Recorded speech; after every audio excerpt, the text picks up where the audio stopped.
Not two sides to bigotry, and there are not two sides to hatred. And if you choose to march with a flag that symbolizes the slaughter of millions of people, there are not two sides to that. The only way to beat the loud and angry voices of hate is to meet them with louder and more reasonable voices.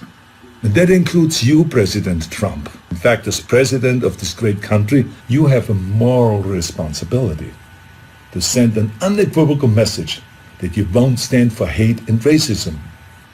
Now let me help you write your speech here a little bit. As President of the United States and as a Republican, I reject the support of white supremacists. The country that defeated Hitler's armies is no place for Nazi flags.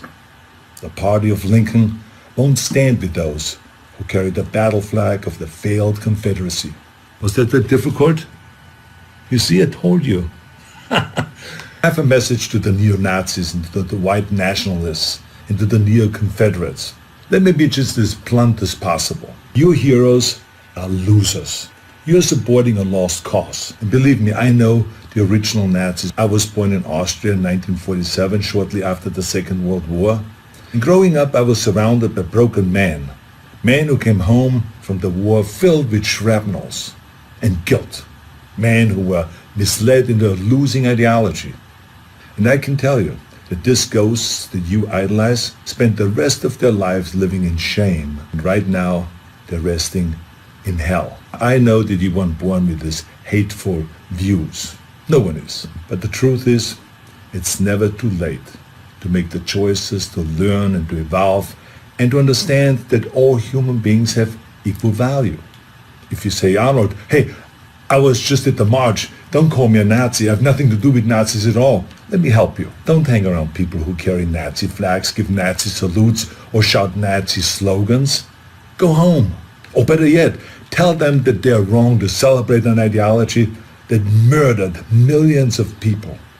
And then go home. You're so lucky to live in a country that gives you every right to say horrible things. But think about how you could actually use that power for something good. Those of you who have been silent, you must also evolve. I have learned a long time ago that the only way we can really eliminate hatred is to face it head on. It is not always comfortable, of course, but stereotypes about racism, religion, gender, anything else, they're like cancer. If you had a tumor, you wouldn't quietly hope that it slowly disappears. You would sap the shit out of it with all the chemotherapy and cut it out and try every experimental treatment until it was gone. But this is no different. I mean, this is a difficult time for our country, of course.